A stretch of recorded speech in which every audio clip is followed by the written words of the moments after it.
I have loved talking with you so much. We're going to play a very fast improv game because I always end with an improv game. Yay! And because you are a brilliant comedian, in my opinion, Tears of a clown. Tears of a clown.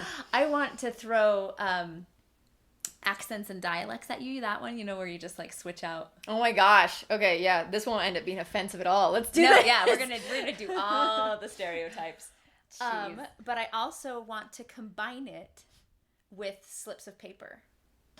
Okay. Okay. And since I didn't know I wanted to do that until like right now, you're gonna grab Alice in Wonderland off of the floor. Yep.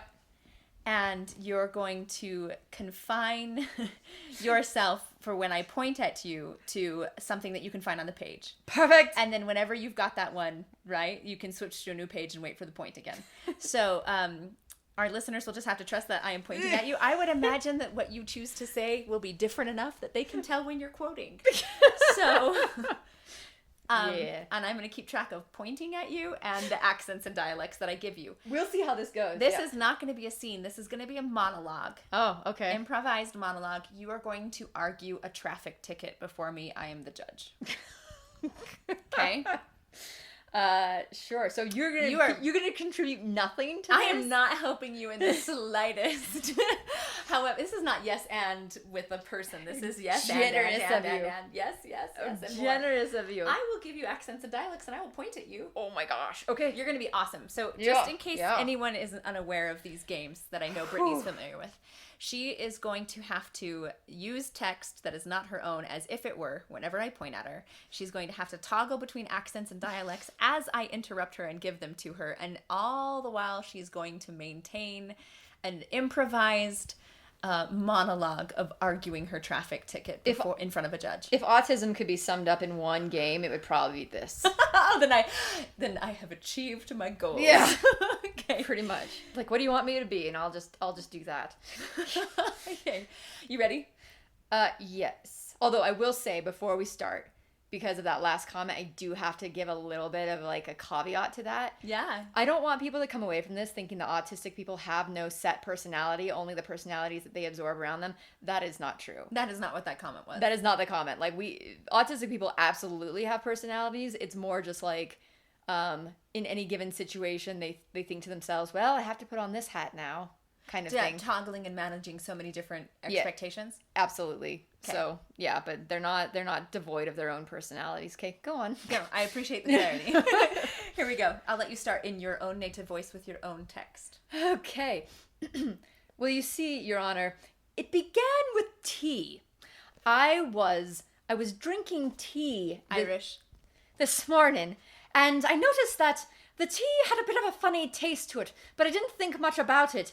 I never heard of uglification before, and apparently when you drink tea and it has a weird flavor to it, it's called uglification. It's from the old country. Look it up. Don't ask me where, but Russian. But the thing is, when we have the tea and it has the uglification, it has this way of making us feel sort of not ourselves. So when I got in my car, I was feeling a bit not like myself. Now, I give you fair warning that when I started driving, my intention was to get to my location without causing an accident. Southern. But the thing is, Your Honor, that as I drove, I discovered that reaching my destination without causing an accident actually was not my motivation anymore, and I wanted to cause some mayhem. So I've often seen a cat without a grin.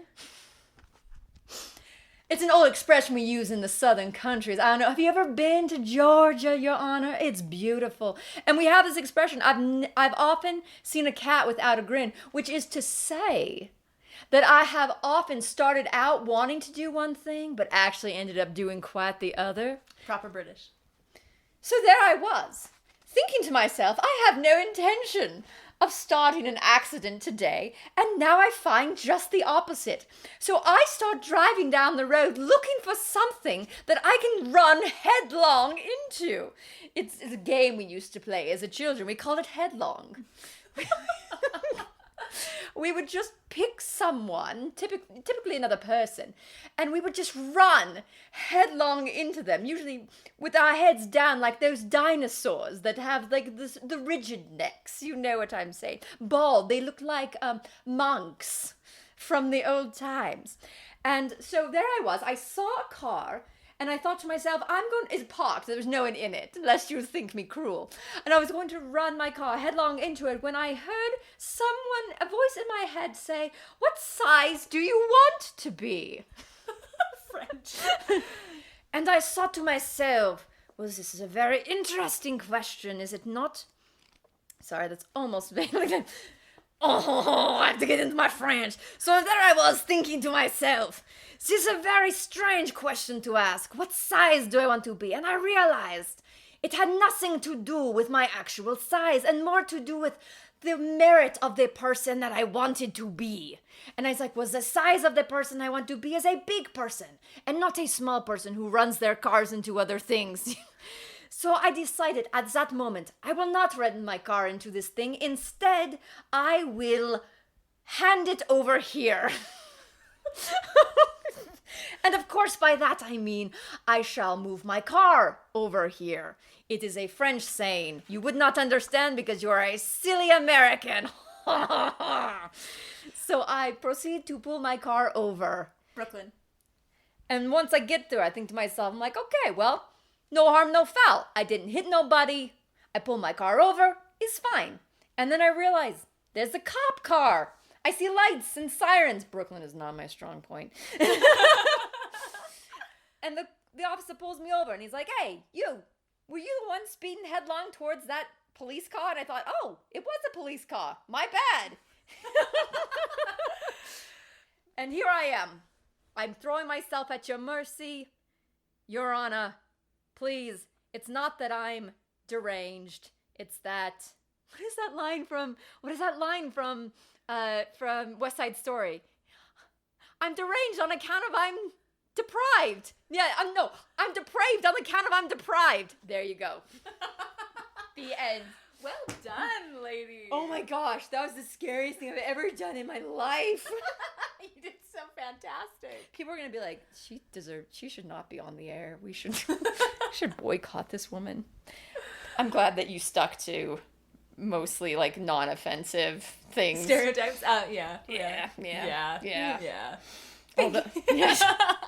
No, go on. I was just gonna say thank you so much for letting me interview you. Yeah, I'm so sweaty right now. Yeah. I don't usually sweat, but I'm real sweaty. The game was that was a lot. I've never given someone a mishmash of 3 improv games at once. Whew. Well handled. Well, if after all of that people are still interested in things I have to say or birds I have to paint, you can look up the Bemused Podcast. I am on Facebook, or I'm on Apple and Google and all those things. And if you want to see my Instagram stuff, you can go to Britty Marie. And you can look at all my birds. My profile is now open, which is horrifying. So you can follow me without my approval, which I hate. Go on. So, yep. The end. Here are all my social media plugs. Oh gosh. Nope, that's me. Every single time I'm like, I guess if you want to, you can. Please just leave me alone, though. Just look at the stuff and then don't say anything about it. You don't even have to like it. Just look at it. For the love, please don't leave a rating. Please don't. Someone asked me the other day, like, how many people are following your podcast? I'm like, I have no idea. I can't look at that number. No. Why would I want to know that?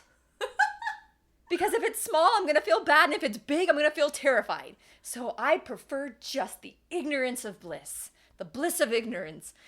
If you like my stuff, don't tell me. Enjoy it privately. That's all. That's the end. Thank you, Britty.